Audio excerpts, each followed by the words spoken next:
I know that some writers will avoid reading other fiction while they're writing because they don't want any kind of any of it bleeding in or influencing their style. Yeah. I don't feel that way. I feel if a greater author influences me to be even close to them, great. That's nothing but gain for esteemed audience. But I do know some people feel that. Do you worry about some crossover from all those things that you're reading influencing you as you're writing? Um, I don't, because there's all of that stuff that I just said, and then there's pleasure reading. Because I got into this game because I like to read, right? And when I'm writing, so this is a middle grade novel. I was not reading middle grade novels. I was reading YA. And then I wrote a YA manuscript, and I was only reading middle grade novels. I don't like to, and like my clients' work is separate and different, because it's like whatever they're writing, I'm reading. But somehow I was able to separate that. I don't really know the brain mechanism that did that, but somehow I feel like the pleasure reading, there's more of a chance of that, of being like influenced. And also I get demoralized. like I'm reading things by these authors that I really, really admire, and like middle grade authors, and I'm like, well, I can't do that. And it's that same voice that stopped me from writing in the first place. Write a sentence like, oh, that's not as good as this author's amazing words. So And of course, you're comparing your first draft to their final finished edited draft. of course. Yeah.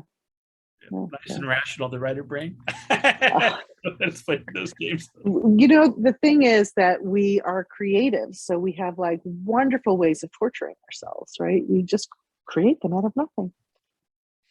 So do you get the opposite boost when you're reading through your query pile and like, this is terrible, this is awful, I'm so much better than this. Oh my God, my stuff is not the direct I thought it was, obviously. Look at this. I don't think um I don't think I really compare myself to what comes into my inbox. Um I don't know why. I just never have, and I don't. But also that's kind of like when I'm going through queries, I never, that's not the conversation that goes through my head. Of like, this stinks and that stinks and the other one stinks. It's more like I'm not looking for things that stink. I'm looking for things that are great. So I'm really looking for the gold. You know what I mean? So even if, like a query letter is like, it's not a great query letter, but I'm like, wait, but there's something here that's really interesting. What is it? And then like I read the pages. And then even if the pages if aren't like as polished as they could be, but there's something that like I'm always looking for the gold. And I think I think most agents are. We're not like sitting around like, how many people can I reject? It's more like, find something, good today. Am I gonna, that's what I'm looking for. I'm looking for good things, not for bad things. So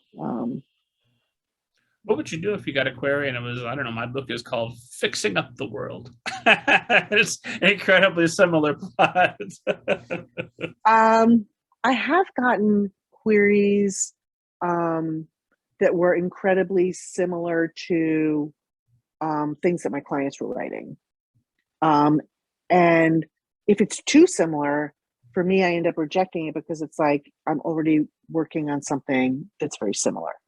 Um, so so that does happen. And I think that also people do query me knowing, well, the kind of books that I represent, but also knowing, the kind of book that I wrote. I think people who are writing, middle grades in the Jewish, like with Jewish content, I get a lot of those submissions. I want those submissions, but I think I get them because of what I've written. And I think that's okay. I think that's okay.